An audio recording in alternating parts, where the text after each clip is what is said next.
j'aurais pu le citer en premier. mënul nekk.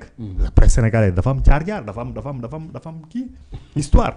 am na solo peut-être maa ngi koy wax keroog quoi Aliou Sall c'est ko ko tegoon ne ko mooy histoire presse bu Sénégal xamu ko. man je suis sûr et certain et puis xamul lu homme de média mën a lijjanti dans toutes les grandes démocraties aujourd'hui même dans les grandes démocraties yi nga xam ne seen diplomatie dafay dox bëri nañ yoo xam ne journalistes yi dañ koy lijjanti donc yooyu kii mu ngi si tudd léegi si Lamine Niass mu ngi Babacar Touré yu ni mel donc je pense que loolu moom li président Doudou Wade wax dama koy répéter chaque jour xeex bi état bi Sénégal du si am ndam mukk gouvernement bi xeex ak presse du si am ndam donc loolu moom dañ ko xam bon avant ñu génn si sujet bi j'en profite pour peut-être pour deux sujets rapidement mooy cette consécration bi ñu defal Sénégal au niveau de la 68e session ordinaire de la conférence des chefs d'État mu Sénégal war a jiitewaat la commission d'organisation à partir de 2026 jusqu'en 2030 donc 50 ans la ñu toog Sénégal jiitewu ko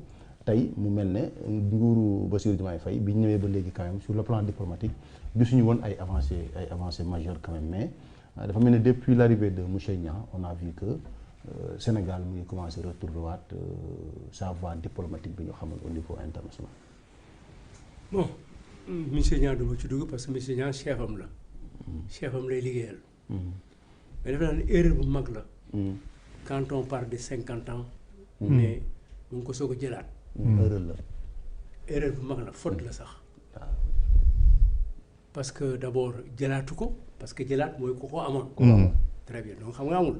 moo tax benn ngi noonu ñaareel bi. commission bi amul 50 ans. la commission de la CEDEAO amul 50 ans. ok. CEDEAO am na 50 ans. parlement bi am na 25 ans. L'ancêtre de la commission. Comment il s'appelle? Le président de la commission c'est le secrétaire exécutif. Un Guinéen moo ko mujj yor en 2000. c'est à partir dans la période 2001-2006 lañ ko créé jox ko Chambas un Ghanéen. ñi ko succédé bariwuñu 4 ou 5 lañu donc li ñuy wax amul c'est-à-dire que là aussi. c'est l'information. Ouais, parce que nag c'est la page présidence de la République qui donne l'information. C'est l'information pastefienne. C'est pour cette raison ma leen di wax fii toujours bu ñu génnee information téye leen ko xam bu fekkee ne Pastef la jógee rek élément Pastef yi ko wóor seen militant bàyyi ko fa teg fa. fii page officielle présidence. déggoo encore une fois dama ne waxuma page officielle dama ne oui bu fekkee ne ci page officielle ba Pastefien moo ko bind. lan la fi Ousmane Sonko wax ci ñaari at yi. loo xam ne weddiwul boppam boo ko xamee nga wax ma ko amul. donc la commission est dirigée aujourd'hui par monsieur Touré. loolu am na mais commission bi demeewul noonu de commission bi. pratiquement c'est le premier ministre. chef d'État yi ñoo ko chef. bu dee parlement bi c'est par ordre alphabétique. boo moytuwul information woo la ñu dégg bi mu waxee ne place su Moustapha Cissé bi balaa muy amati Sénégal am 50 ans. c'est parce que c'est par ordre alphabétique. ñu ngi ko commencé par le Mali. ñu ne ndax dañuy dellu gannaaw gars yi ne non bu ñuy dellu gannaaw nañu ko continuer. ñu ne Mali Niger Nigeria Sénégal Sierra Leone Togo ainsi de suite. ba mu jeex après ñu retourner 15 pays jeex parce que c'est la ñoon Mauritanie moo ci génn. ok donc noonu la demee. d'accord donc amul faveur bu ñu defar Sénégal wala nangam mais non. bu leen fàtte ne lors de la dernière réunion. pour ñu présider la réunion des chefs d'État Diomaye a tapé sur la table. waaw da ngeen ko fàtte. information boobu Jeune Afrique je pense xam nga Afrique confidentielle kenn ko ci génne woon. waaw mu ngi noonu donc tey bu ñu agsee fii CEDEAO di nekk ci situation bu mu nekk nii. avec la situation que nous avons dans le cadre des États du Sahel. De 15 nous sommes à 12 aujourd'hui et le Sénégal est le plus proche par son premier ministre des États du Sahel il dafa war a am. Avec recul et avec beaucoup de responsabilité et de concentration, la reprise des choses pour replacer la CEDEAO sur sa voie. La CEDEAO n'est plus depuis un certain temps une communauté solide. D'accord, tu es d'accord. Montelolo est le président de la commission, il est tout à la fois. Il est à la justice, il est au Parlement, il est à l'économie, il est aux finances, c'est le gouvernement. il est au budget, c'est le Premier ministre. C'est le Premier ministre. Il a la charge de la coordination et de la mise en acte des décisions prises par les chefs d'État. Maintenant loolu am na ñoo xam ne ñu ngi ciy réfléchir dinañ ci wax peut-être noonu mais dama bugguma rek ñu ne joxaat nañ ko bi ñu ñëwee nangam ak nangam non dañ ko teg fële. loolu donc fii lu ñu wax ay victoire diplomatique. mais on l'a dit ici sur Moustapha Cissé Lo ak ñoom Mimi Touré dañu génne c'est une victoire diplomatique te mënuñu fexe nag ba Nigéria Sénégal toog ci boo jëlee ordre bi.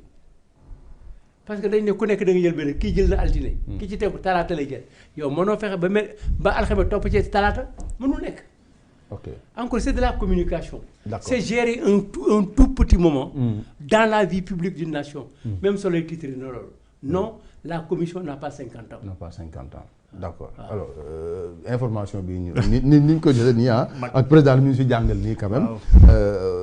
Donc on constate ensemble que c'est juste une bataille de communication pour wane ne suñu diplomatie mi ngi amaat beneen dayo alors que demewul noonu. waaw xam nga ce qui est gênant mooy. que l'information soit reprise dans le communiqué de la présidence de la République parce que foofu communication institutionnelle moo fa war a nekk. warul nekk sax boo xamante ne dafay ànd ak fanfaronnade wala yu ni mel.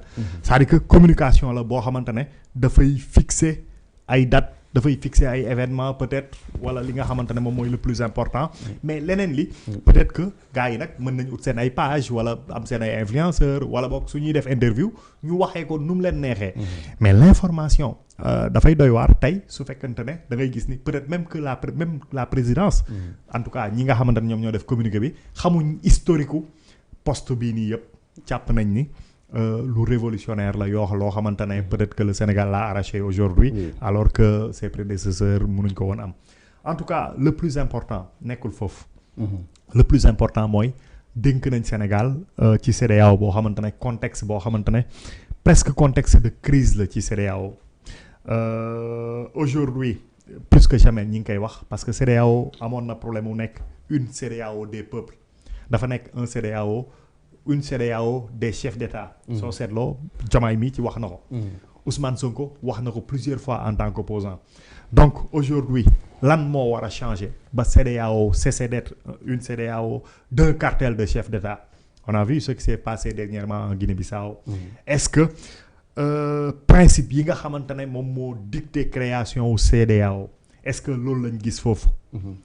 parce que boobu méngoowul ak bi nga xamante ne moom moo xew Bénin donc. lan mooy prévaloir en réalité. C'est l'intérêt des chefs d'État ou alors liñ jàpp mu nekk pour les peuples avancées yi nga xamante ne war nañ ko def de manière significative. ci suñu vivre ensemble ci wàllu économie ci wàllu monnaie ci wàllu sécurité. ak ci wàllu démocratie parce que yooyu mooy yi nga xamante ne moom moo ci ëpp doole. et soo seetloo maintenant. en tant qu'organisme sous-régional.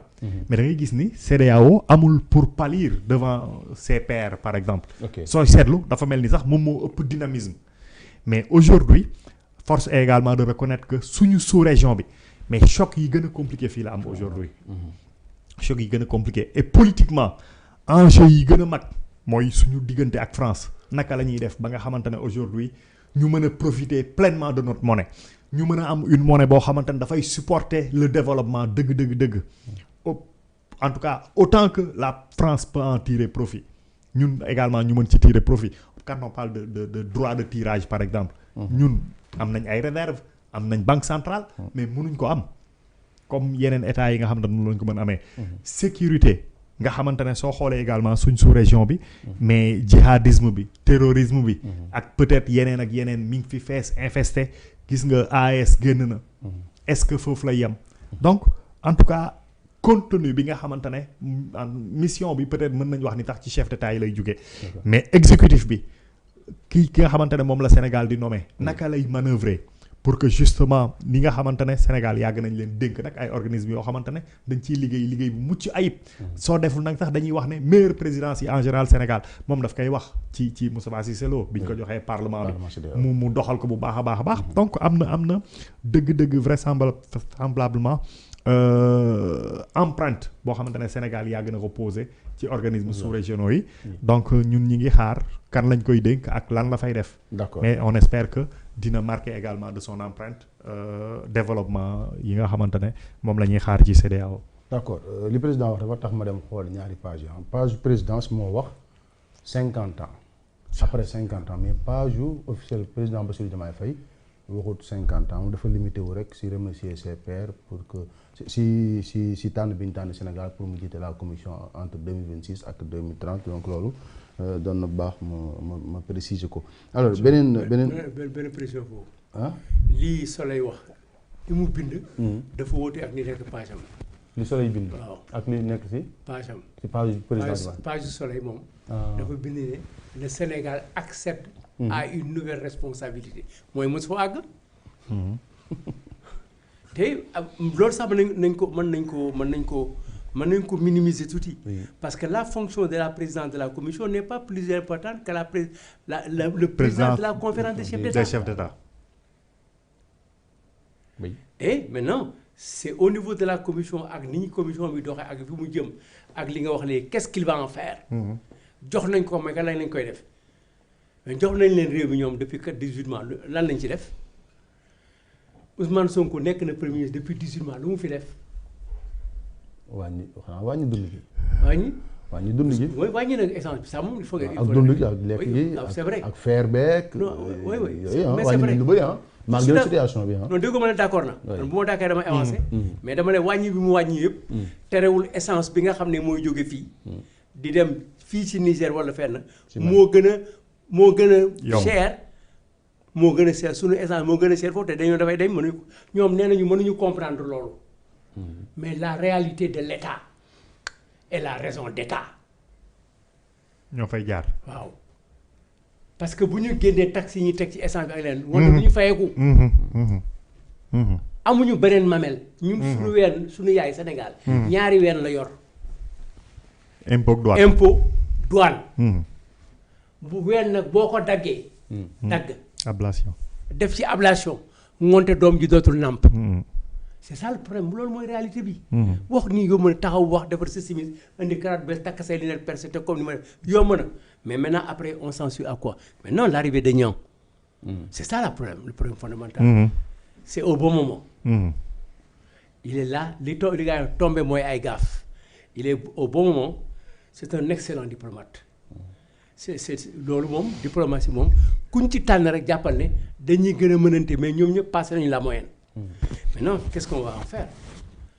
Qu'est-ce que nous avons représenté ces temps derniers sur la commission? Parce qu'à un moment donné, on avait abandonné la commission pour se battre pour la présidence de la commission. Ça a été une bataille. C'était pas avec Abdoulaye Wade? Oui. Oui, c'était Abdoulaye Wade. Ça a été une bataille. Ça a été une bataille pour placer, à mon avis, je dis bien à mon avis, pour placer Aziz Sow à la commission. À la commission. Aziz Sow du renouveau.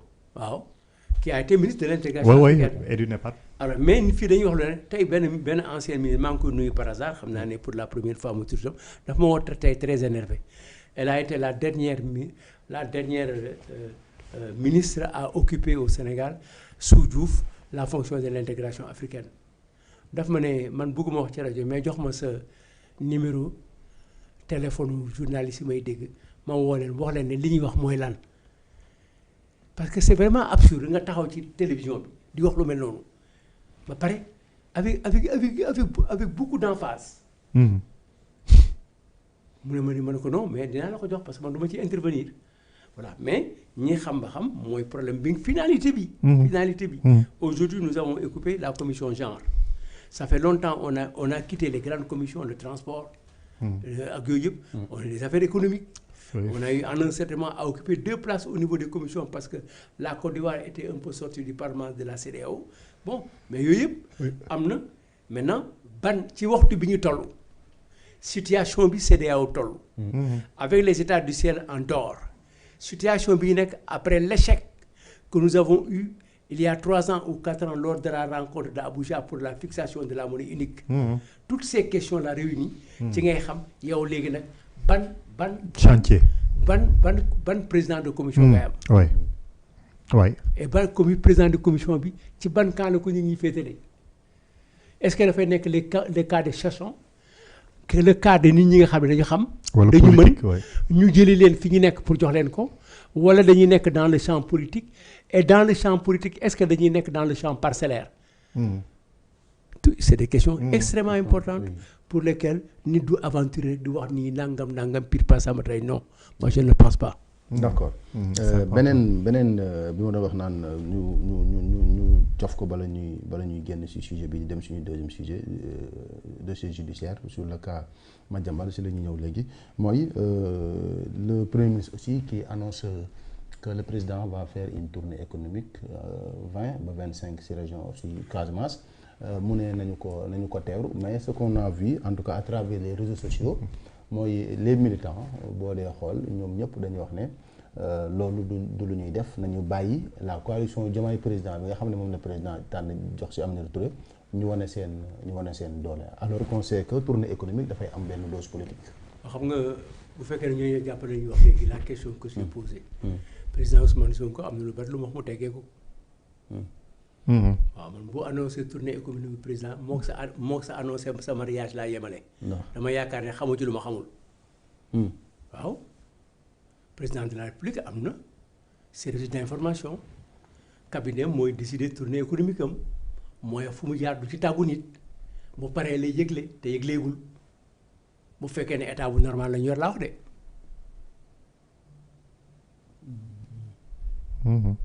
moonte bon maa ngi xaar Diomaye wax ko. kañ la nga ne le 20. ba léegi présidence communiqué gu ci. bon gisaguma présidence communiqué gu ci quand même 20 ba la 25 20 ba la 25. moom jël na date jël na jour jël na itinéraire. mais xëy na sañ na ko mais man laa wax de man Doudou Wade maa ngi xaar man Doudou Wade laa wax de. maa ngi xaar président wax ko bu ko président waxee ma xam ne voilà léegi nga demoon président wax na ko bi ko Sonko waxee président wax na ko. ma jàpp ci li may ci jàpp mais daal loolu laa mën a jàpp. c'est compliqué bu amee baax na bu amul baax na. ok li sëñ bi waxoon bañ ko laajee loo wax ci politique mu ne du ma ci def du ma ci wàññi du ma ci yokk. aw ma ci defar aw ma ci yàq. maa ngi ci liggéey sëñ Touba bi. waaw ok. Serigne Fadil bi yow. bon c'est vrai que la prudence du président Doudou Wade dafa am lu mu delloo si ci man quoi après je n'ose pas imaginer que en faisant l'annonce ma ngi ko wax après bi ñu jógee conseil des ministres quand même juste rek bi ñu paree conseil des ministres mooy communication bi ñuy def. voilà ñu ne ak waa conseil des ministres ñoo ko yëgandoo. c'est-à-dire que waxuñ ko ci communiqué conseil des ministres. mooy waxuñu ko. Le président n'a pas communiqué officiellement sur sa visite prétendue visite. En tout cas dafay doy waar c'est compliqué mais en tout cas su fekkante ne lu war a am la. Visite économique yi moom c'est vrai que déjà ñoom amoon nañ ci gis-gis déjà jàppoon nañ ni tappale la woon yoo xamante ne président yi dañ ko doon def di yàq xaalis bu bari boo xamante ne peut-être même que mënoon na servir à un peu aider ces zones là yi ñuy dem que soxlawuñ folklore ak yooyu noonu mais en tout cas tradition la boo xamante ne. Si je ne me trompe pas, ça a été dit dans le conseil des ministres. Man, j'ai pas lu le dernier communiqué du conseil des ministres encore. Ça a été dit dans le communiqué du conseil des ministres. Mais normalement. Donc je reviens encore. Moi, je ne me suis. Ça a été dit dans le conseil des ministres. Je ne me suis remis à la question que vous avez posée. Ça a été dit dans le conseil des ministres. C'est le premier, parce que communiqué boobu ñuy def premier ministre mu ngi koy def bu ñëwee dafay dañ koy laaj ci communiqué conseil des ministres sur la communication du président sur la communication du premier ministre lenn lu ne mu. day commenter le communiqué. alors que kañ lañ commenter le communiqué du conseil des ministres. donc ça a été dit dans le communiqué du conseil des ministres. dañuy reprendre voilà ça a été dit dans le communiqué du conseil des ministres. mais maa ngi jàpp ne daal. man yow laa toogal yow yaa ma invité ba di ma poser ay question bi nga ma posé jàpp ñu woon ne que wax nañ ko. ça a été dit dans le communiqué du conseil des ministres. donc la question étant mal posée la réponse est mauvaise. j'ai dit juste annonce bi premier ministre wax ne président dafay def tournée économique quoi donc mais ça a été dit dans le conseil des ministres maintenant le premier ministre la ñu laaj mu ne nañu ko accueillir et yu ni mel maintenant si les réactions des gens de Pastef des militants en tout cas beaucoup de militants di wax ne nañu bàyyi le président waa coalition Diomaye quand même teeru ko mais du ñoom ñoo koy teeru donc voilà. bu fekkee ne loolu am na loolu je peux dire que ça ne me surprend pas. D'ailleurs c'est une caresse. caresse la waaw c'est-à-dire que ni nga ko waxee neex na. doon nañ ko waxee lu gën a naxari est-ce que sax waxewu nañ ko lu gën a naxari. ñoom dañu teelu président. waaw parce que waaw loolu nga ma wax. nga ne da nga yow kay wax nga ma ko nee nga ma ne waa Diomaye ñoom nee nañu waa Diomaye président nañ ko teeru. mooy ñoom duñ ko teeru. donc ay questions yi c'est très compris. maintenant dama ne bu fekkee ne noonu lañ ko waxee wax nañ ko ak yar moi je m'attendais ñu wax ko ci beneen façon te gëw ma ne sax ndëgam waxuñu ko ci façon boobu sa nettali moo nekk nettali bu yaru wala ki nettali loolu nettali ko nettali bu yaru mais loolu fi mu nekk nii du seen façon wax beneen façon wax la ñuy wax ñoom. foofu laa yem nag. maintenant que premier ministre wax na nañ ko teeru on peut s'attendre à ce que ñu teeru quoi gis naa en tout cas le secrétaire d'État chargé des Sénégalais de l'extérieur moom gis naa ko mu def benn sortie di wax ne voilà gannaaw premier ministre wax na nañ ko teeru nañ ko. mais xam nga Fallou liy am solo dëgg-dëgg mooy je crois que le président. am na moyen wu organiser su fekkee dañ ko bëgg def manifestation d'envergure. accueil populaire.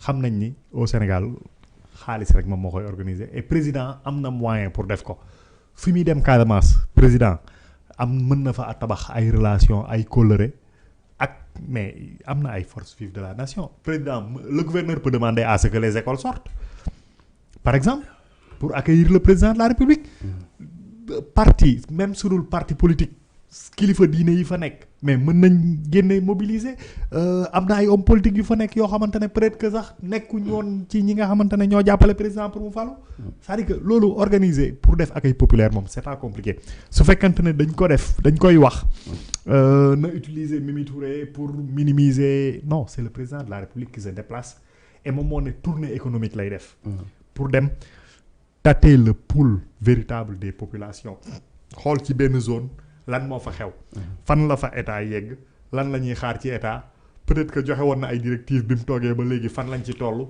peut-être mën na dem pour lancer ay travaux wala boog comme ni ñuy def les gaps de convergence yi nga xam ne ñu ngi koy def parce que bul fàtte en tout cas bi nga xamante ne wóor na ni président moom daf koy def président wax na ni dafay décentraliser par exemple les fêtes de l'indépendance léegi nii daf koy reprendre comme ni nga xamante ne noonu la ko Ablaye Wade doon defee donc en tout cas président moom mi ngi wane na benn jugte boo xamante ne mi ngi ko jug pour pénétrer masse yi li nga xamante ne amu ko woon bi muy jël présidence parce que président de la République pratiquement deful le tour du Sénégal.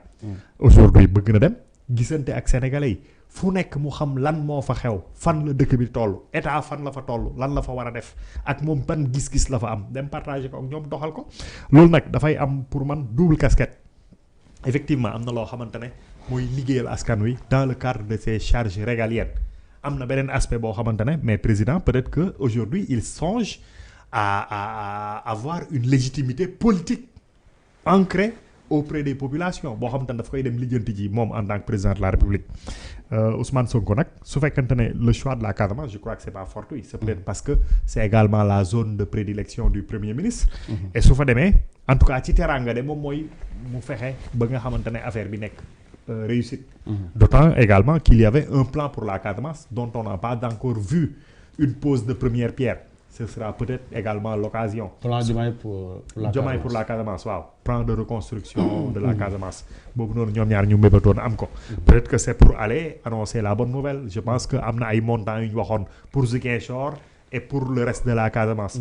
Donc peut-être que dañuy dem tàmbali ji liggéey bi foofu également.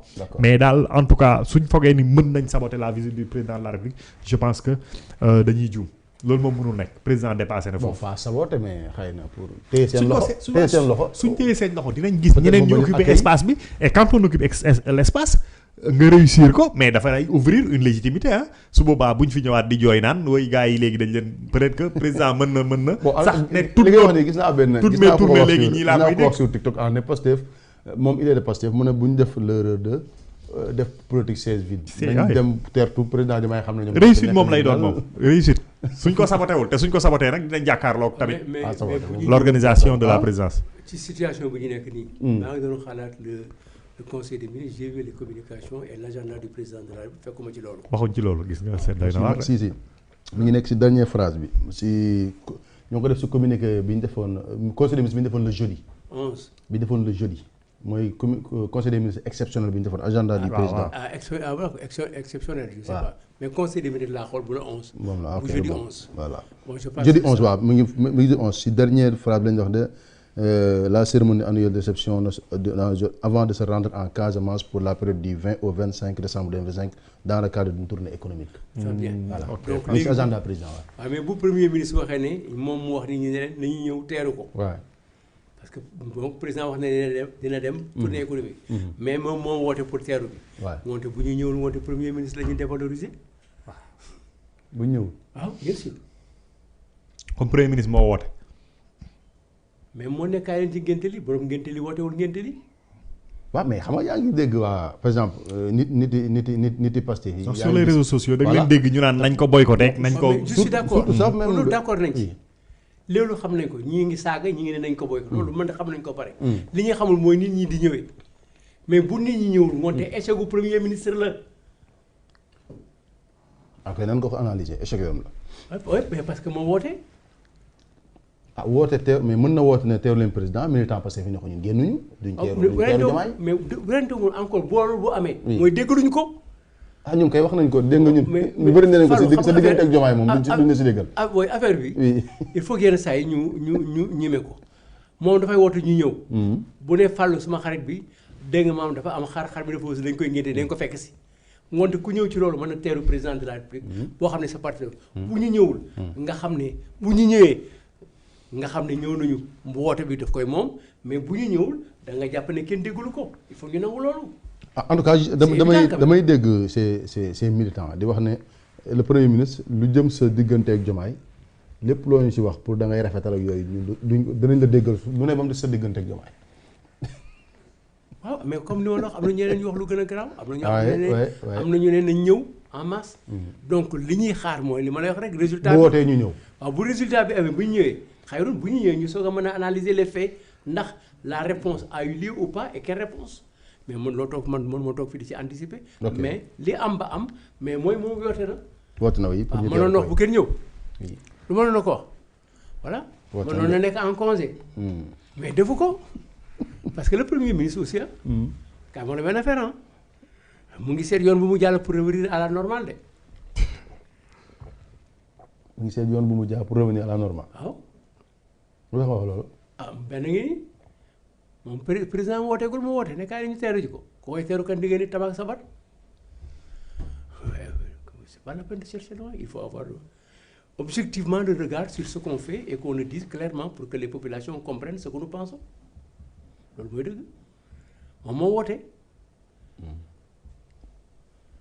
te intérim la parce que succès bi dina am bu wootee ñoom ñu ànd dem dina am succès président am succès mais bu wootee gars yi ñëwuñu bon ngoonte moo xam ne gars yi déggaluñ ko. ok d'accord te moo xam na ko wax na ko sax ci meeting bi nee na nitu Pastef ni ñuy mel nangam ak nangam wax na dafa critique gën a critique moom xam ne fi mu jëm ak ñoom baaxul moo tax chaque fois mu teewlu leen ne leen yàkkamti baaxul ku ne tër nga ne damm na. xamu leen sax projet bi mu ngi wax ak ñoom dañ ko déggu rek de. waaw mais wax par exemple sa mérite bi Diomaye am si projet bi ak ñoom ni ñuy waxee si nañu xoolaat ni ñuy waxee ak moom. waaw nee na ci ñoom am na ñoo xam ne xamuñu lan mooy projet bi kay seen premier moo ko wax xam nga xalif général bi bu dajee ay taalibeem ne leen yéen si ñi si mën julli bariwul kenn mënu ci jàpp kenn xamul ngeen ci ñaata rakk la mais kooku da nga koy déglu nag. c'est-à-dire que wax ko. ak reconnaître ko di mu ko waxee. nangu ko wax pour nit ñi comprendre ko mooy suñu moo ñu tax a toog bu ñu ko ñemewul c'est pas la peine mais premier ministre ay la yéen am na ay changements qualitatifs yoo xam ne def na ko ci jubluwaat ci nekk ci yoon.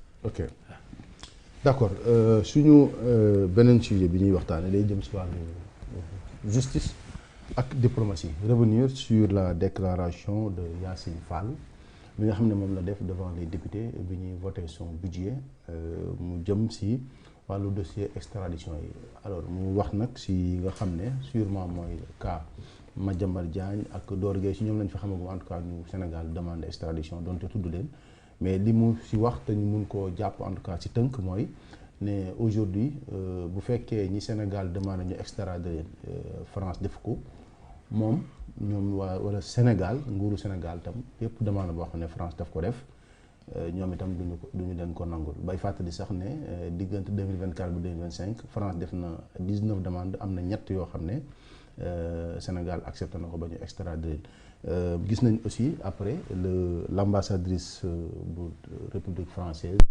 Christine Fegas génn wax ne aujourd'hui si wàllu extradition l'autorité politique wala l'état français fi mu mën a yem mooy état bu Sénégal demande ko à travers la diplomatie le ministère des affaires étrangères mu transmettre ko la justice et ñoom lañ def et que ñoom bi ñu interférer si liggéeyu justice. Maintenant cette déclaration là de Yassine Fall président ñu bëri dañuy jàpp ne quand même jaaduwul parce que effectivement dossier Madiambal Diagne ba fii ñuy waxee mu ngi si loxo justice te moom bu waxee ne France bu ñu joxee bu ñu demandé dootuñ ko jox dafay mel ne dafay demander de façon indirecte à l'autorité française aux autorités politiques françaises dañu dugg si liggéeyu justice bu France.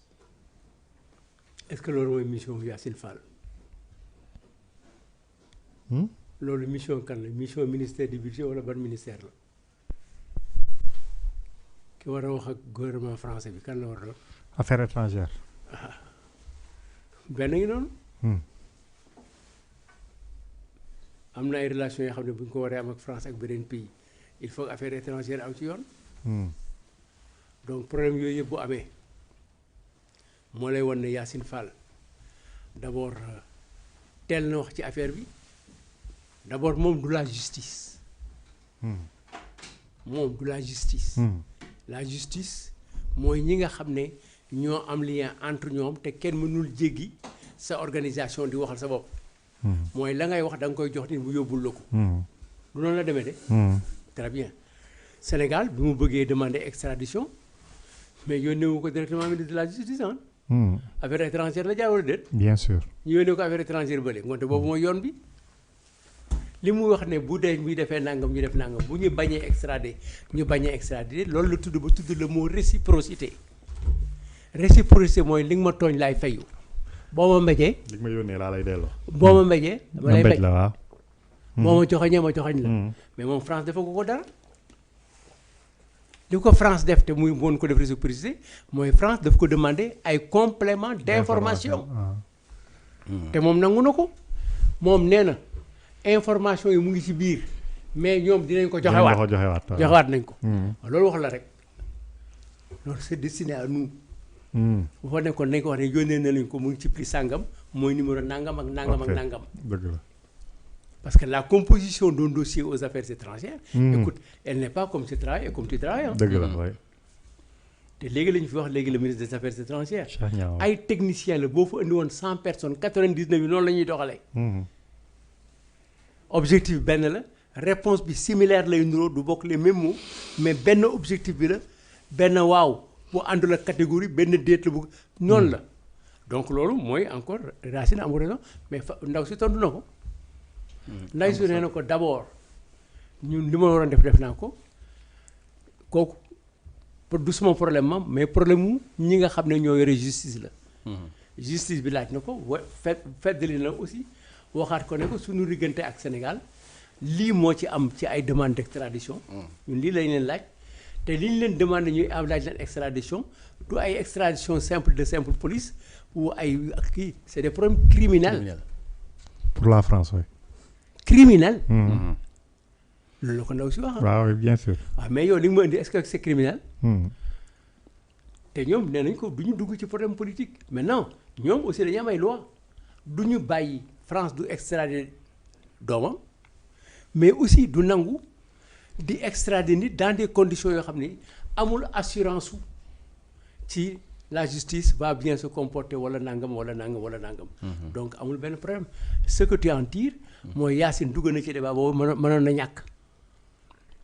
te moom moo ne nekkoon na fi ministre des affaires étrangères. donc war na xam lan mooy rôle ministre de. moo transmettre dossier bi sax normalement je crois que moom moo transmettre dossier bi. xam nga ne fii boo ma ko laajee xam nga li ma lay tontu yow xam nga ne mënu ko moo tax ñu jëlee ko fa xaw ma yoon lan moo ci doon sa xalaat wala da nga ko joxewul mais ñi joxe seen xalaat yëpp ñaar moo am aay na trop wala mënul dara xaw ma nag yow si temps lan mooy sa xalaat xaw ma nañ la ko laaj xaw ma suñu la ko laaj xaw ma ban gymnastique ngay wax pour génn ci mais moom ñu bari dañu ne mënu ko te ñu bari dañuy sant yàlla ci buñ ko fa jëlee parce que mu ngi woon ci on mange du pain on mange du sucre jóge na fa ba mu fa jóge aussi am nañu lu ko gën wala déet Cheikh Niang am na wala amul donc da ngay nangu ne Cheikh baax na waaw waaw nangul ne moo gën kii différence bi dafa ñëw rek waaw mën nga bañ a juger c'est très bien je suis d'accord avec toi mën nga bañ a juger mais méfie-toi à demander aussi des jugements aux gens mais li am ba am mooy kii ñu nekk fii moo ko gën d'ailleurs c'est simple ñu ngi naan tey fi ñu ëgsi nii moom ki fi nekk moo tax ma ne tombe mooy ay gaaf fa xaw ma ci dara mais tombe moom la ma tombeel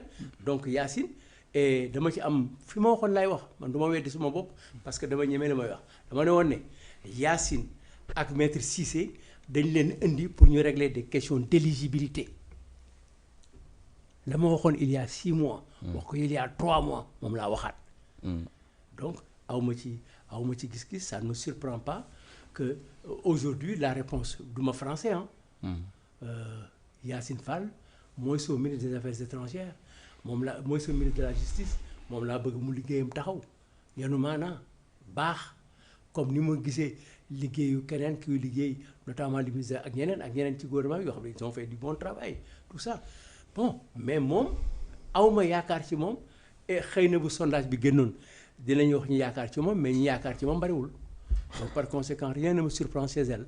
Ok, Palli, sa déclaration sur l'affaire Madiambal quand même. Yacine xam nga Yacine je pense que Ousmane moo ko xaw a tooñ déjà Ousmane moo ko tàgg wax ni dafa tàng xam nga yéen ñëpp moo leen gën a tàng ba pare li Ousmane wax rek la wax gis naa la yow ngay corriger rectifier Ousmane Sonko bi mu ci njëkkee wax moom tamit noonu rek la ko jàppee c'est-à-dire que jàpp na ni la décision politique moo gën a importante c'est-à-dire que lële presque formalisme la boo xamante ne peut-être même que politiciens yi mën nañ leen wax non ñun dañ koy extrader gaaw leen ngeen defaral dossier wala boog duñ ko extrader ainsi de suite mais xam nga li ma metti mooy je me rappelle en 93 wala 94 dévaluation que c'était en 94 parfait Ndiogou Wack Seck laa dégg mu ne li gën a metti il a été mon professeur de français li ko gën a metti mooy un vulgaire fonctionnaire français moom moo ñëw fii imposer la dévaluation à nos présidents ñu tase fii Méridien président avec un représentant ak kenn ku jugee tam mission FMI foog naa ñoom ñu ñëw imposer ko mais xam nga li doy waar mooy que mais suñu ministre wax fonctionnaire u benn dëkk ambassadeur fonctionnaire tontu ko nga xam ni kii moo maîtriser wul ay dossier kii moo wàcc àndam loolu moo metti et je pense que ndaw si li ñuy wax ci Aliou Sall rek dañ ko dimbali jëlee ko affaires étrangères indi ko justice foog naa pour làq ko xanaa loolu la woon. mais Paldi. Yacine Fall mi en tant que ministre mais mën naa d'accord xëy na dafa wax waxu politique mais mu warut a mën a ignorer les textes sur l'extradition. waaw xam nga sur l'extradition quoi la loi sénégalaise qui parle les cas d'extradition. mais xam nga. mais Fallou Tall si sa loolu mën nga nekk tu as des journalistes qui ne connaissent pas le code de la presse. waaw mais c'est-à-dire et même certaines dispositions. non li ma comprendre li Fallou bëgg wax. l'accès aux journalistes par qualification am na ay ministères yoo xam ne xamuñu texte de loi yi.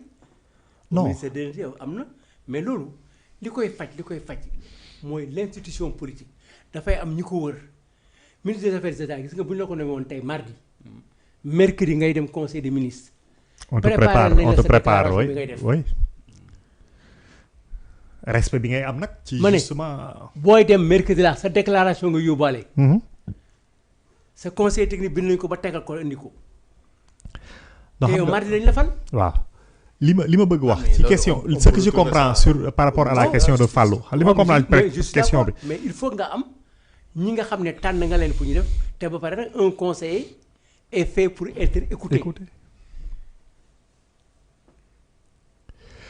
parce que c'est vrai wax nga ne am na ko wax ne léegi xaw ma problème expert bi ñuy wax président de la République am na foo am na ko ci doon wax sànq bay wax naan expérience am na. amul kenn kuy ñoom ñëpp amuñu expérience quoi. amul kenn kuy commencé président am expérience su président de la République.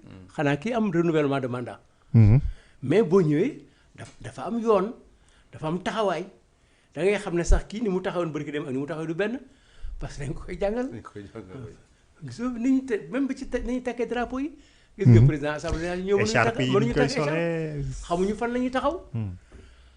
mais yenn saa yi nga dem ci ñoo xam ne ñi dañuy indi jumaa fuuti defe ne nu ñu leen war a wax doye dañu defe ne président war nga ko jiitu sax war nga ko sax lëng bu la neexee muy jiitu nga xëcc ko cette question là elle en a parlé loolu ñu dugal ci république bi ba bëgg ko banaliser après ñu bëgg a banaliser toutes les questions bu ñu àggee ci loolu moo tax là c'est là où l'importance du journaliste est li ma wax sur l'information ñan ñoo ko war a joxe parce que information ak fu mu mën a jógee yow da nga koy recouper da nga koy seetaat recoupé ko. mais am na ñu fi jógee CEDEAO am na ñoo xam ne ñu nga fa ba léegi am na ñoo xam ne ils connaissent l'histoire de la CEDEAO. am na ñoo xam ne dañuy diriger la cour de justice de la CEDEAO am nañu ay professeurs yoo xam ne loolu rek la ñuy jàngale ngoonte woon y a assez de nit. Adama Gaye nekk na foog na porte-parole CEDEAO yor communication CEDEAO. Adama Gaye journaliste. je sais pas. Je crois l'avoir lu. Je sais pas ce que je sais. Je connais les gens qui ont travaillé comme des fonctionnaires là-bas, qui ont été c'est pas lui. Beaucoup de personnes. Voilà peut-être qu'on. Je ne sais pas s'il l'a été. Bon, il y a le frère d'Amin Tata là, qui a été là-bas comme magistrat. Il y a le professeur Aliou Sall, éminent professeur spécialiste des questions de coopération régionale. Mais ñooñu ñëpp a ngi fi mënuloo am ñooñu ñëpp ba pare di sotti. Donc, encore une fois, président de la République ak lii da ngay am ouverture. mais wax naa ci commencement ma ne ko affaire faale affaire xuloo dàggasante de. ay affaire teg ah oui waaw li ma comprendre sa question bi mooy. xam nga déjà su fekkante da nga nekk ministre. ngay dem à l'Assemblée nationale. parce que foog naa fa la waxee. ci affaire bi ngay dem à l'Assemblée nationale. déjà xam nga ni cette question là elle va te revenir. les députés vont en parler. donc di nga ko préparer ñu wax la. ce qu'en dit la loi sénégalaise convention bi jox la sax convention bi la convention qui régit l'accord entre le Sénégal sur l'extradition ak yooyu noonu nga liggéey ci mais même suñ la poser la question tu as derrière toi des techniciens mais dañ lay bindal wala nga gëstu kenn ne ko prépare-moi la réponse sur Madiambal par exemple mu jox la ko nga wax mais il n'est pas normal qu'un ministre taxaw à l'Assemblée nationale sur une question technique nga wax ci loo xamante ne xamuloo ko. mais yaa ngi koy wax léegi elle n'a fait que répéter ce que le président foofu la grawee nag. moom le premier ministre le premier ministre la conception du premier ministre. premier ministre jàpp na ni presque le premier ministre a été le premier à parler de réciprocité. France téye leen Madiambal man tamit soo leen ma la assemblée la ko waxee woon. soo leen ma laajee man tamit ñi après ci la gars yi xam sax ni kooku noonu criminel la. am na deux dossiers. si la question a été posée au ministre des Affaires étrangères. Sa réponse serait une entre parenthèses pour se référer après au président de la République. Bien sûr. Cheikh Niang par exemple du ñeme wax. non mais premier ministre dañ ko fi posé question mu tontuwul. nga demee dégg ko. mais booy jiba bi posé nañ ko fi ay questions yu mu tontuwul. posé nañ ko fi dernièrement sur la CIV que tontuwul. te wax nañ ko y a des questions sans réponse. xam nañ ko mais dafa am benn bu ma xam doo mën a tontu. et tu ne peux pas dire n'importe quoi. te moo mënul tontu da ngay noppi. noppi xaw ma ci dara sax kenn du ci tëj ni kaso waxatuma la noppi. mais c'est une question qu'on pouvait éviter c'est surtout nag parler de la réciprocité le dossier est en cours. La justice française a demandé des compléments d'information nous réitérons notre la demande d'extradition.